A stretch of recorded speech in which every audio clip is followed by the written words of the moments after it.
van a comprender el ser humano, tanto hombre como mujer. En el masculino, por ejemplo, que es el del cual vamos a hablar ahora, va a ser el encargado de llevar a cabo la reproducción en las personas del sexo masculino, ¿no es cierto? Este va a estar formado por diferentes órganos internos y externos, y el principal órgano va a ser donde se van a producir espermatozoides, va a ser en los testículos, ¿no es cierto? Y también en el epidídimo y el pene, ¿no es cierto? Estos órganos van a ser los principales para poder cumplir esa función, ¿no es cierto?, de la reproducción.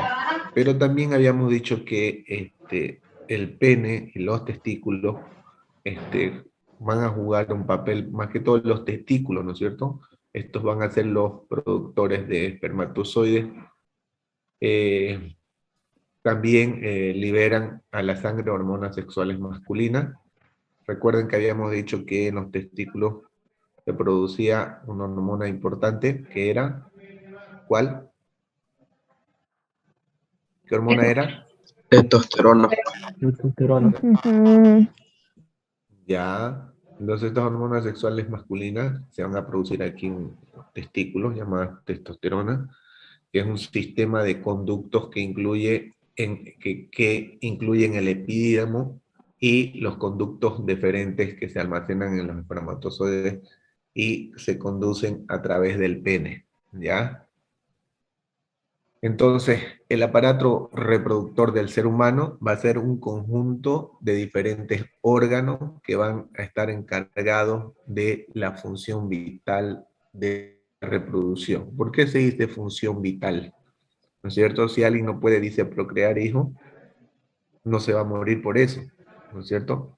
No, no se muere por no tener hijos, pero sin embargo, al no haber una procreación de esa misma especie o de ese mismo género, obviamente empieza a desaparecer, ¿no es cierto? Entonces, vamos a decir que el aparato reproductor del ser humano va a ser un conjunto de diferentes órganos genitales que van a tener una función vital de reproducción. Y habíamos dicho que un individuo no puede tener hijos y no muere por esa situación. Pero ningún individuo de la especie si no tuviera ningún individuo de algún tipo de especie, tuviera hijos, esta especie desaparecería, ¿no es cierto? Por eso es la función llamada función vital. La reproducción humana es una reproducción sexual. Esta reproducción sexual necesita obviamente de una célula sexual masculina que va a ser llamada espermatozoide y una célula sexual femenina que va a ser llamado también óvulo. ¿Ya?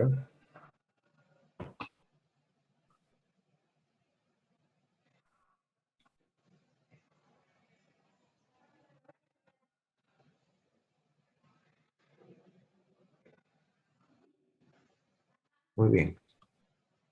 La reproducción humana es una reproducción sexual, habíamos dicho, ¿ya? Y va a necesitar de que estas dos células puedan unirse para que se pueda generar un nuevo ser.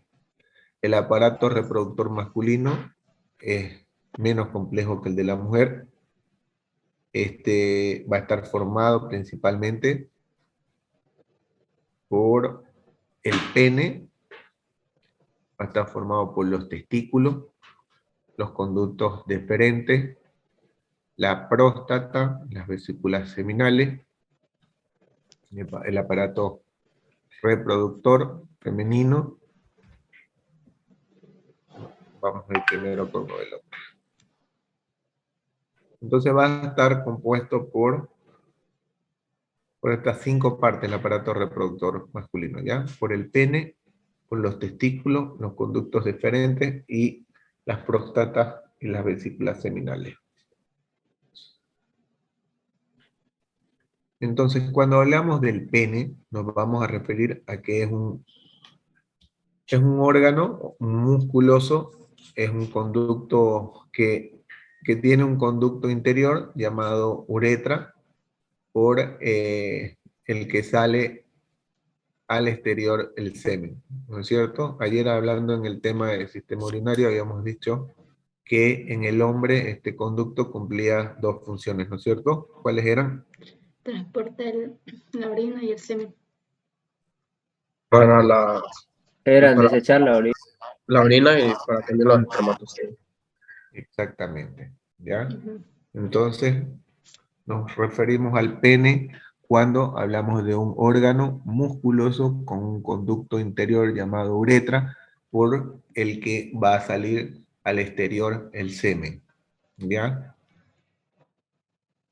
Los testículos, que son también parte fundamental del aparato reproductor masculino, estos van a ser encargados de producir los espermatozoides.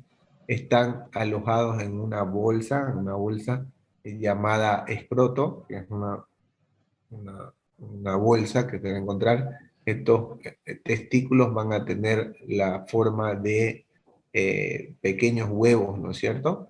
Y son pares, existe uno de cada lado, son órganos pares. Entonces, también encontramos los conductos deferentes. Estos tubos son por los que se va a comunicar los testículos con la uretra. Y finalmente vamos a encontrar a la próstata y a las vesículas seminales. La próstata son órganos que producen semen, producen un líquido que este semen o este líquido es donde nadan o se transportan los espermatozoides, ¿ya? También la próstata va a estar íntimamente ligada, así como lo vemos aquí en la imagen, ¿no es cierto? La próstata va a estar ligada hacia la vejiga, muy cercana hacia la vejiga, Ujú. y por eso es que ustedes saben que cuando la próstata empieza a tener un aumento de crecimiento, que generalmente se lo ven En en los personas varones, mayores, ¿no? sí. Pero hoy por hoy también se está viendo incidencias de aumento de próstata, ¿no es cierto?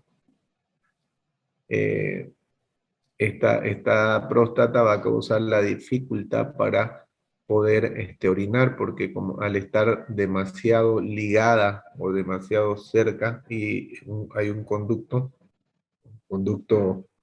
que pasa, el conducto que va a pasar donde lleva la orina de la vejiga pasa prácticamente por el medio de la próstata, ¿no? Entonces cuando hay un crecimiento exagerado de esto, va a comprimir y va a producir diferentes tipos de malestares en los hombres, principalmente la urgencia de ir a orinar.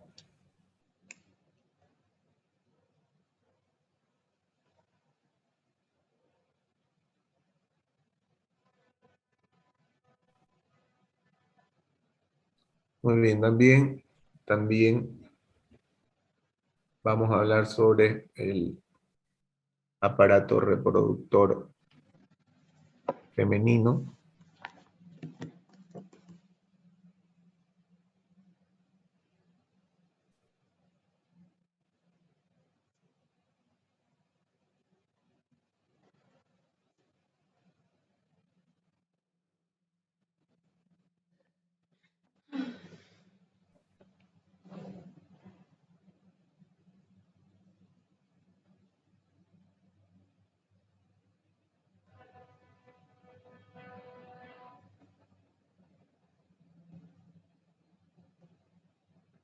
Muy bien, cuando hablamos de aparato reproductor femenino, primeramente es un poco más complejo que el de los hombres.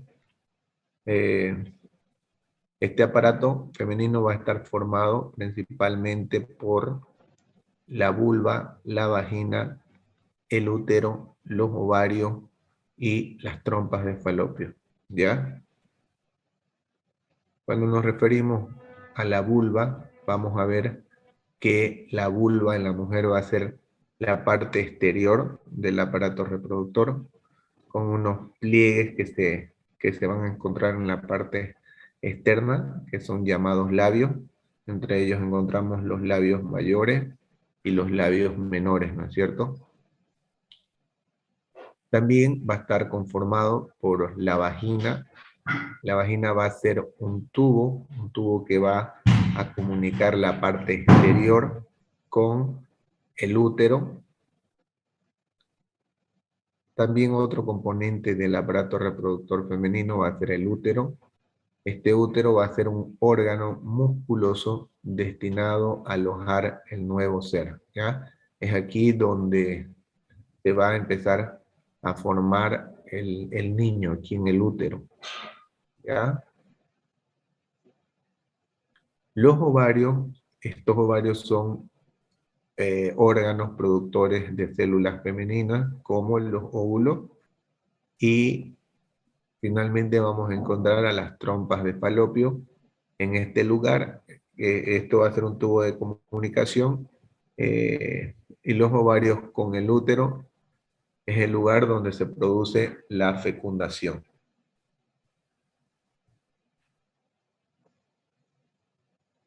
Cuando las mujeres son niñas, estas niñas vienen con miles de óvulos, ¿no es cierto? Miles de óvulos que van a permanecer inactivos hasta que comience la edad de la pubertad. Dentro de la edad de la pubertad va a haber diferentes cambios hormonales que van a existir, tanto en el hombre como en la mujer, pero en la mujer principalmente la glándula pituitaria, que ya habíamos dicho que está ubicada en la parte central del cerebro, va a comenzar a generar diferentes tipos de hormonas que van a estimular a los ovarios para producir hormonas sexuales femeninas, ¿no? Entonces, cuando las mujeres son niñas, estos ovarios se van a encontrar dentro de ellas, pero no van a estar activados. Recién en la etapa de la adolescencia, debido a las hormonas que estimulan a los ovarios para producir hormonas sexuales femeninas, incluyendo el estrógeno, y las secreciones de estas hormonas hacen que una niña se desarrolle y se transforme. Estrógeno. Esta mujer se va a transformar en una mujer sexualmente madura, ¿no es cierto? Cuando hablamos de sexualmente madura, es que va a tener la capacidad de, a través de una relación sexual con un hombre, poder procrear, ¿no es cierto? Poder procrear a un nuevo ser.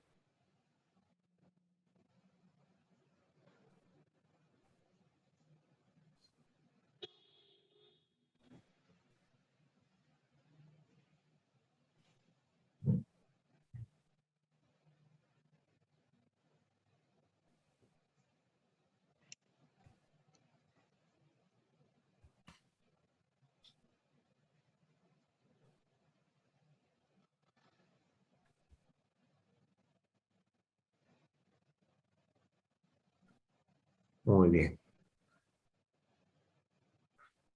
Al final de la pubertad, las mujeres, las niñas comienzan a liberar óvulos, habíamos dicho, ¿no es cierto? Estos óvulos que habían estado inactivos durante mucho tiempo en las niñas, en esta etapa ya de la pubertad, estas niñas van a comenzar a liberar los óvulos, estos óvulos que tenían inactivos, como parte de un periodo, ¿no es cierto? Cuando estos óvulos que tienen que ser liberados, no son fecundados por un hombre, o sea, no hay esa unión sexual y la mujer necesita liberar ese óvulo, a eso se le va a llamar la menstruación, ¿ya? Entonces, cuando hablamos de menstruación, nos vamos a referir en la mujer que va a ser un proceso fisiológico por el cual las mujeres y también las hembras de otras especies expulsan periódicamente por la vagina un óvulo maduro que no va a ser fecundado. Esta manera de expulsión va a ser mediante el líquido de sangre y también otras materias que contienen, ¿no es cierto? La menstruación comienza desde la pubertad y llega hasta la menopausia. Ay. Entonces, al final de esta puerta vamos a ver que se van a liberar entonces estos óvulos como parte de un periodo mensual denominado ciclo menstrual, aproximadamente una vez al mes durante la ovulación de un ovario, envía un diminuto óvulo hacia las trompas de falopio.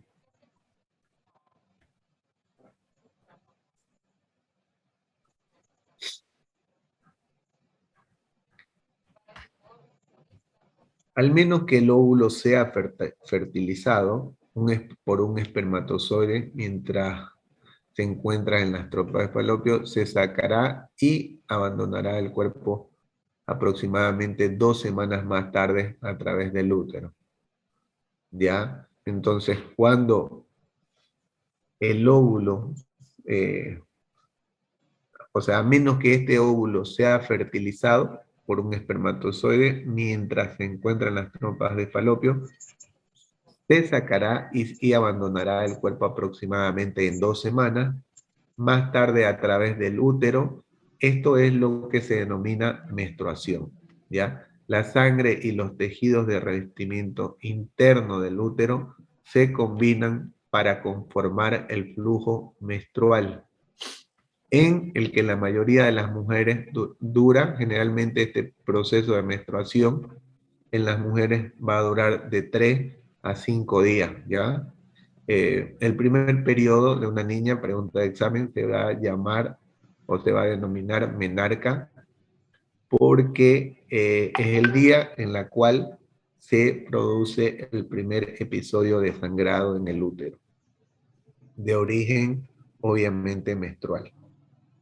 Este proceso menstrual normalmente en las mujeres no causa molestias muy exageradas, ¿no es cierto? Sin embargo, cada organismo es diferente y en otras mujeres causa un malestar también, un malestar, una inflamación o algún tipo de dolor en el momento de el sangrado o en el momento de que va a tener la menstruación la mujer.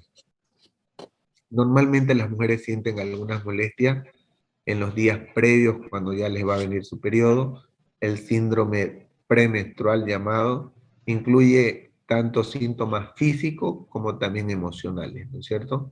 Muchas mujeres experimentan antes del periodo efectos o síntomas que se encuentran los siguientes. Por ejemplo, va a haber un aumento de acné, va a haber a veces hinchazón en la zona abdominal, va a tener algún tipo de cansancio o dolor de espalda. Vamos a encontrar también a veces estreñimiento o los senos se les ponen muy sensibles, no, a la palpación cuando se los agarran, están muy dolorosos, digamos, muy sensibles o muy dolorosos. Presentan también dolores de cabeza, presentan a veces diarreas también o antojos alimentarios, algunos casos depresión y otros irritabilidad. Entonces, es, un, es una mezcla de muchos síntomas, emociones y cambios físicos, ¿no es cierto?, que van a sufrir las mujeres. Puede haber también dificultades para concentrarse o manejar el estrés. no siempre, no siempre hay estos síntomas, ¿no? Hay mujeres que son asintomáticas, que no tienen de repente ninguno de estos síntomas, ¿no es cierto? Hay mujeres que les viene el periodo y no tienen ninguna complicación, no tienen ningún malestar ni ningún síntoma, es muy normal. Y el proceso de esta menstruación generalmente va de 3 a 5 días, que es lo normalmente correcto. Obviamente, como les digo, hay diferencias entre una y otra persona. El síndrome premenstrual suele empeorar durante los 7 días anteriores al inicio del periodo y desaparece una vez que este comienza. Muchas mujeres también tienen dolores abdominales durante esto. Esto es muy común, esto he visto mucho, ¿no?, en las mujeres. Dolores abdominales durante los primeros días del periodo debido a las prostaglandinas, que van a ser sustancias químicas del cuerpo que provocan la contracción de los óvulos lisos del útero, y estas contracciones involuntarias pueden ser débiles o agudas, o también pueden ser contracciones muy intensas. A esto se va a deber el dolor abdominal, y que es muy común en las mujeres que están por atravesar el periodo. Después de la menarca, que habíamos dicho que era la menarca, La que era primera La primera menstruación de una niña. ya. Entonces, después de la menarca, el cuerpo de una mujer puede tardar 2 años en desarrollar ciclos menstruales regulares. Durante este tiempo, su cuerpo se está ajustando a las hormonas que aparecen en la pubertad. El promedio del ciclo menstrual de una mujer adulta es de 28 días, o sea, puede variar también, les había dicho, de persona, a veces puede ser de 23 a 35 días, pero generalmente cada 28 días la mujer va a realizar nuevamente este proceso, ¿no es cierto?, de expulsión de óvulos y del sangrado que va a tener. También nos dice que la menarquia es el primer sangrado que va a tener la mujer, pero que a veces puede tardar hasta 2 años en desarrollarse los ciclos menstruales regulares, ¿ya?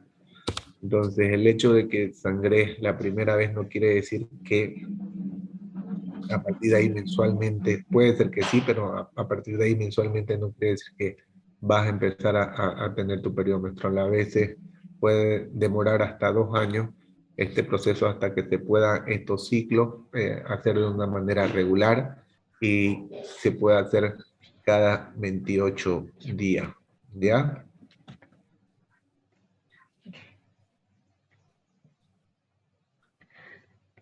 También dentro de los cuidados de la salud de los aparatos reproductores se debe a través de comportamientos saludables, como que debe asumir cada individuo, desarrollando hábitos de higiene, alimentación, deporte y otros, ¿no es cierto? En la adolescencia se experimentan cambios físicos muy marcados, que también van acompañados por cambios psicológicos y también fuertes emociones. Estas etapas en los adolescentes se sienten inmunes a todo, como si nunca fueran a enfermarse. La salud integral tiene como meta fomentar la capacidad de autocuidado, de proteger los espacios de interacción y promover estilos de vida saludables. Cuando hablamos de protección, también nos vamos a referir a las personas que ya son sexualmente activas, a tener los métodos anticonceptivos adecuados, ¿no es cierto?, para poder evitar cualquier tipo de enfermedades de transmisión sexual, porque finalmente todas las enfermedades de transmisión sexual van a influir en el desarrollo normal de la fecundación, de la relación y de los órganos genitales. La salud integral tiene como meta, ya habíamos dicho, fomentar la capacidad de autocuidado, de proteger los espacios de interacción y promover estilos de vida saludables. Cuidar la apariencia incluye prestar atención al cuidado personal para mejorar y mantener una salud, una higiene importante junto al aspecto personal puede afectar tres lados del triángulo de la salud mental, físico y social.